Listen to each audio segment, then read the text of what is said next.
What am I doing here? Looks like, oh, my pencil shavings from when I tried to sharpen the pencil. Oh, what's this? This is dust. A little dust on the paper. It's curious, and it's a very curious thing. Look at that. It's messy. You realize if you get this on your fingers or on oh, what have I got here? Maybe a smudge stick. That's right. Let's wipe this around. Let's see what I get. That's kind of interesting. So, I'd like to talk about dealing with creative blocks. In this case, it would be an artistic block. But there are people who have writer's block, and there are also people who have musician's block or music block. I don't know what's it called when you're a musician and you have a block. Is it just still creative block? Guitar players, piano players, violin players, violists. I don't know. I probably got that completely wrong. How about flutists, clarinet players? They probably get creative blocks, or maybe not. I'm not sure. Anyway, I'll stick to what I know, which is mostly art and a little bit of writing. But in this case, specifically art, artistic block. It's terrible. And I look at what I'm doing here, and it's just terrible. It's absolutely terrible. So, not only is the art not fantastic here, but I am dealing with a monster of a artistic block. Just a beast. And it's not my first time dealing with this. Just as it's not my first time wanting to upload something to YouTube. I've wanted to do that for years. And did I ever do it? No, I didn't. So what am I doing now? I'm forcing myself. And I think that's really a key to dealing with creative blocks. It's you do have to force yourself. But there's a caveat, I think. The caveat is it's a little trick, a little mental trick that I've come up with. As I mentioned, it's not my first time dealing with this. That when you do just get off your butt and create something, you have to be careful not to create something that you're going to be satisfied with. Deliberately make it messy. Deliberately break your own rules and go outside of the lines of what you would consider comfortable.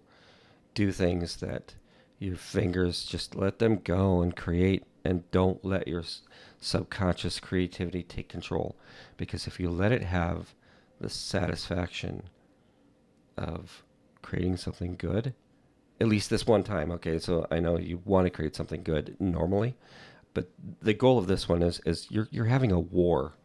You're having a war with your own subconscious, and the goal of creating something, I believe in this particular case, is to break the door down so bad that you're going to want to come back to it. And you're going to want to come back and create something new after you've done with this, and you've put your name on it, and you've set it to the side and set it somewhere where you can look at it again. That's what I'm going to do. I've got this that I'm going to have just sitting somewhere where I can look at it and remind myself the struggle of actually forcing myself to do this, because it's not comfortable. And I know some people might look at this and be like, "Oh, that's cool." Like, okay, there's some elements of it that maybe have potential, but that's the sweet thing, is that I look at it and I see what more I want to do here. What else would I do differently? What would I have avoided doing? What could I do to clean it up? And that'll be for the next the next time I attempt to do this particular piece or something similar to it. I don't know when that'll be, but by having this one around, it's going to remind me that a creative block starts off with reminding your fingers and your muscles that, yeah, this is something that you know how to do. That your hands still remember to do it. Why doesn't your mind? Why doesn't your brain want to actually accept the fact that you come up with the idea? Yeah, ideas are kind of fickle sometimes. They're not always there. So you find one. Coming up with ideas is probably the hardest part, other than getting over the hurdle of um, doing the thing that you wish you could do. But coming up with the ideas, sometimes I would say you can either find ideas out in the wild through whatever sources you use for inspiration. Um, you could remix or recreate something that you saw. I mean, I know it sounds like a form of theft, but it's like an artistic type where, okay, so think of a chef. You see something, you see a meal at a nice restaurant, and a chef would be like, they try to guess. They try to guess how how the ingredients work and how they want to assemble it and put it together and plate it and get it to taste good. And it'll take a lot of tries. But if you see something out in the wild, you want to try to recreate it with your own style, your own technique, your own take on it. By all means, do it because it'll help you maintain practice. It'll sharpen some skills maybe that you didn't realize you were comfortable with, stuff that just wasn't in your head. Something else I recommend you do is it's probably similar to what I'm doing here, even though I'm, as I say, I'm deliberately doing something that is not. I'm not refining it. I'm not trying to make this good. I'm trying to make this a reminder of how to break down the creative block. But take one of your old pieces of work, something that you've done in the past, and try to make a new variation of it. And just try to find something that you've done before, or for writers, I know they do that too. They'll take an old story and they make a new version of it, a short story, or maybe a poem. I don't know. But there's been plenty of times where I find old artwork that I did, and I think about how I would do it differently now. And I say differently, like not better, because sometimes practice, your level of technique could be either better or worse depending on when you were doing it and what you were, how much practice you had under your belt. But different because you change over the years and your techniques change. I mean, you could do something digital now because computers are so much like stronger at being able to produce stuff. Uh, or like what I'm doing here, just go, completely old school. Get out get out a piece of paper and whatever kinds of tools that make marks on paper and throw it all down on the table and see what you come up with. Roll the dice, make make it crazy. It's all about um, it's sort of a psychology trick, and I mean I'm no psychologist by any stretch of the imagination, but I do know that I trick myself to do things sometimes through psychological tricks. It's a weird way to be motivated with different things.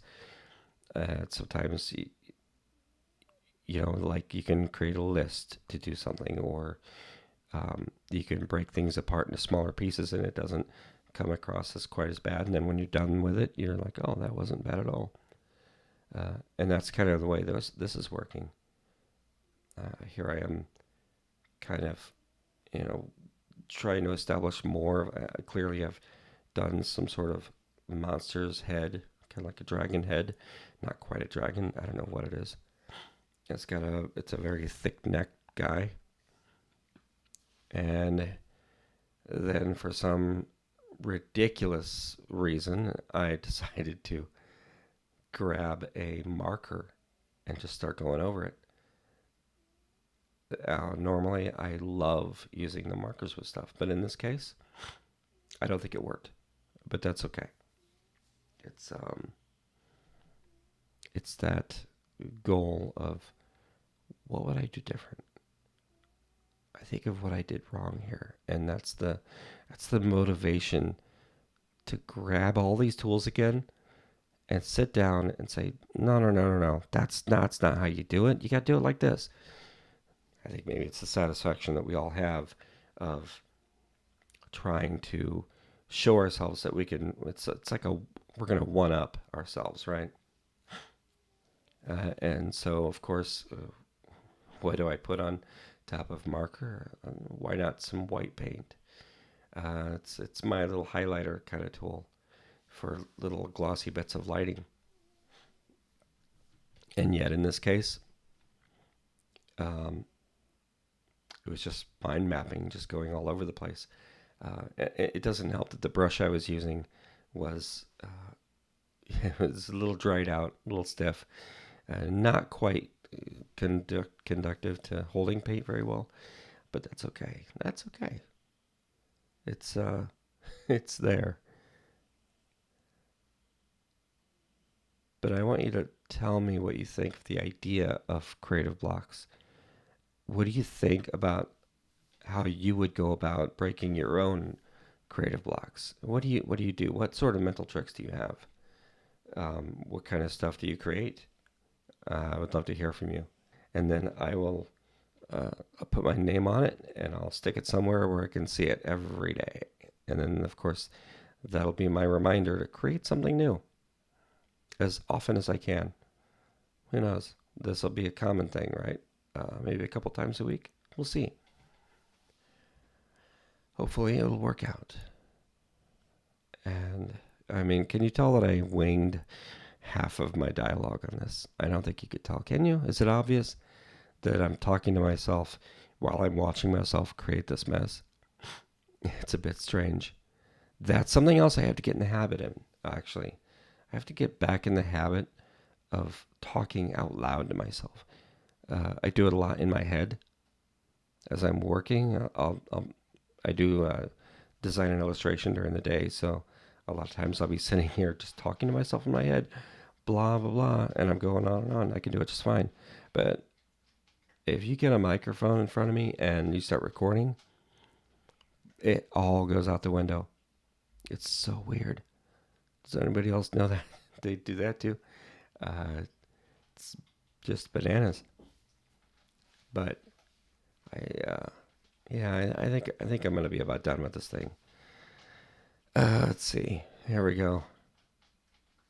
Little signature, and let's see. Put a date on it, and then we're done.